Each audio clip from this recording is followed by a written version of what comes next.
Hello everyone, nubkeks here. Welcome back to Nub Raids, and in today's video, I want to talk about the Nourish blessing, right? This is a brand new blessing that was added in the last big patch, which improves the value of your continuous heals. I want to touch on some of the best champions that you can run with this blessing that it can make a pretty big difference for. So sort of specifically, this not only increases the value of the healing that the continuous heals are doing, up to 30% more healing from continuous heals, but it will also restore your destroyed max HP.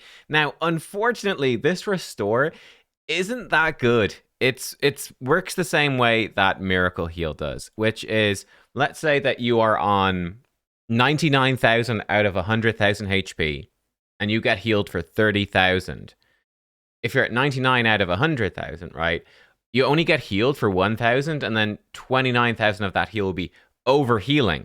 Now, unfortunately, Miracle Heal and Nourish do not work off of the overhealing, right? So you would only restore 30% of the 1,000 you were actually healed, and then the 30,000 total healing that you received, it's not actually doing anything for you. It's only the actual healing you receive, which honestly really sucks. Funny enough, I do believe that the curing set does not have that problem. So for whatever reason, curing is just works. That 20% of the healing that you do is a bonus heal, and it just restores destroyed HP. And I don't believe it matters if it's overhealing or not. It just works. So who knows? Maybe they'll change these blessings at some point, which will make them a lot better. But expect the restoring destroyed max HP to be more of a nice benefit, and for you to care more just about the raw healing that's in there. And that is something that's nice. Miracle Heal it's like chances to restore destroyed max HP. This one, it just restores it. It just does it. And it also ups the continuous heal as well, which makes it's sort of weird. It's like it's a better blessing, but it's also kind of got some downsides. But let's touch on some champions, not this one. This one. So Senna is the first champion that could really strongly benefit from this, especially because of her niche. I don't think I've done a video on it, but I think it was YST was telling me about a cool team comp with Senna. Like, what is this weird dwarf for, where you revive everybody and then you join in an ally attack with the people who are dead? Really bizarre. But if we think about it, where is especially restoring destroyed max HP valuable? It's good for Sand Devil. She's maybe okay there, not great, but Fire Knight is a big one, and Hydra is another big one, and she's pretty good in both areas, but especially for her in Fire Knight, I think the interesting strategy is you put her in with like a squishy team, and this might be a cool strategy if they ever do, which they will eventually, do more levels of the dungeon. Like, she can be sat there in Stone Skin, or maybe like Stalwart and Defiant and Super Tanky, I don't know. She survives, everybody else dies to the Fire Knight's first hit. Then she revives them all, they all do an ally attack, cool. And then she can be speed boosting them and all of this. Pretty cool. So there's good potential there, but your team would come back with destroyed max HP, and she could help restore it against the Fire Knight, which could help her in particular survive. It's an interesting concept, but look, she puts out 2 continuous heals for 2 turns on all allies on top of other stuff. She can activate continuous heals with her A1, and she also has a chance at the end of her turn, not a chance, but she does extend the continuous heals. So she puts out almost more continuous heals than almost anyone else. So she's going to very much benefit from it, and she is good for Hydra. She is good for Fire Knight. So the areas where you're destroying the HP as well, she comes in and is pretty strong. So I think Senna is a pretty darn top tier pick as well. And like, there's not much else good to put on her either. She doesn't have any AoEs for cruelty. She just got the single target A1. She doesn't have any accuracy for Brimstone outside of 6-star. So she's kind of a bit awkward. I think she fits in really well. It's also worth mentioning, basically any champion, there's a few legendaries. I'm not going to mention all of them, but anyone who puts out 2 continuous heals for 2 turns is going to be good. It's going to be a lot of extra healing. It's going to restore your destroyed HP. Bad L's an interesting one. Now, he might be just better in cruelty for Hydra. Like, he's typically running the ultimate Trunda team. And he's probably better just spamming his A1 a good bit for the cruelty procs to stack that up and make Trunda hit harder. But then again, if you do need him for more healing and destroying HP, this is a good option. And anyone with 2 turns is a great example. Another obvious one coming in would be Operdin, who puts out 2 continuous 2 continuous heals on all allies. So he's another good one. Again, he's got synergies with continuous heal, but just anyone with 2 continuous heals is good. Even 1 continuous heal for 2 turns is worth considering. Less than that becomes a bit weaker. Now, I picked out 3 champions with interesting passives at the legendary level. Then we're going to look at some epic options and stuff, and well, a bit more of a mix. But the first one, wait, who's I looking for? Yes, it's Gurptuk. Gurptuk is interesting because he poisons your own team, which is going to make them take damage. Now, he can also cleanse and heal and shield, but on his A1, he can put a continuous heal on all allies under poison, just for 1 turn, but still, he can actually pump out a lot of continuous healing. Now, for Gurptuk, you might still want to put him with something like Brimstone for Hydra and, like, use his actual attack against Head of Suffering for a bit of extra damage, or maybe you don't care, but if you need some extra healing to sustain through his poisoning stuff, if you're not running him for Hydra, right? Well, hey, he could actually be a pretty good one for this, right? Just get that extra healing out to sustain through his poisons a bit better. Another one, again, you've got that sort of Brimstone, possibly Cruelty, definitely Brimstone, as the other option would be Tuhana actually puts out a continuous heal on herself and the ally with the lowest HP on her A1. So it's only for 1 turn, but the fact it goes on the person with the lowest HP gives it a good chance to actually heal them, right? And to actually restore the destroyed HP. So that's not a bad one. And then I thought, finally, an interesting one with a cool passive here. And then we've got a couple of very big bonuses at the end of the video as well. But Owella comes in. Whenever an ally loses a chunk of HP, 15% in a single hit, gives them a continuous heal for a turn. For 2 turns, and instantly activates it if Ultin of the Shell's on the same team. So there's definitely some potential there for a pretty cool thing. And she also extends buffs. She does also do a massive chunk of healing. So she could work in theory with Miracle Heal as well.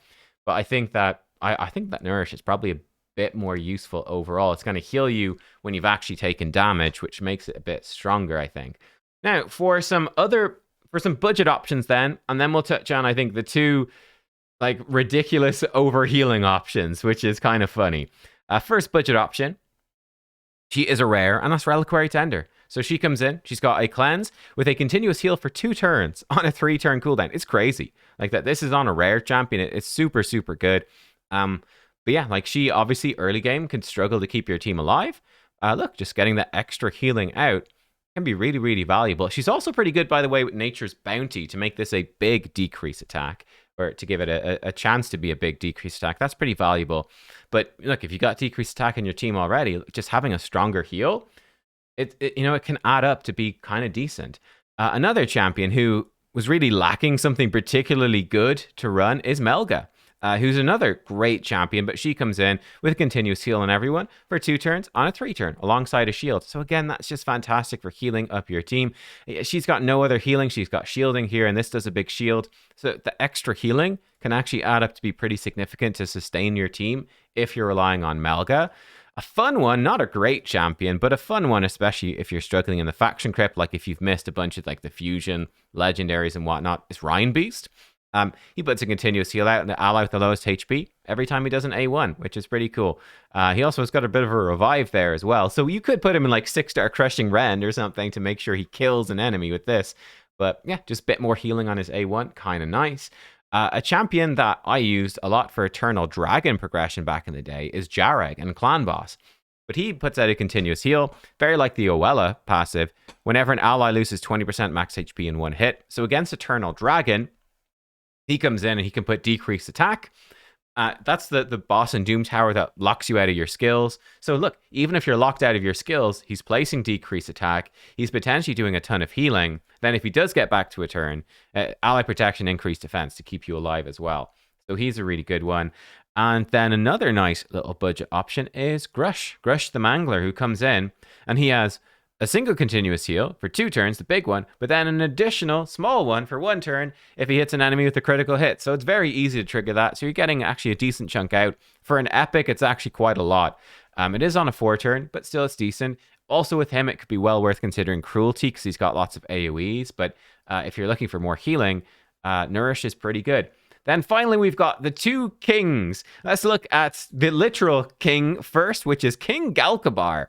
So he's got a fun move. Removes all debuffs from allies. Places a continuous heal on each ally for every debuff removed from them. So the sheer amount of overhealing that you can achieve with the Nourish Blessing in this is quite hilarious. So I think this is quite a fun one. I think whenever an enemy under a poison attacks an ally under shield, he'll instantly activate a continuous heal on the attacked ally, and he does put out a shield with this move as well. He puts out poisons with his A2, so you could potentially be triggering tons of healing. So he's a really interesting one. I don't know where you would need that much healing in the game, but hey, at least it's there. It's a cool option. And for an even more budget option, someone that actually is very strong for it. There's one of the bosses in Cursed City where you got to fight the Nether Spider, and he's like the pretty much one of the only good cleansers. I think Duodan the Runic's in there as well. But it's rough to beat this Nether Spider.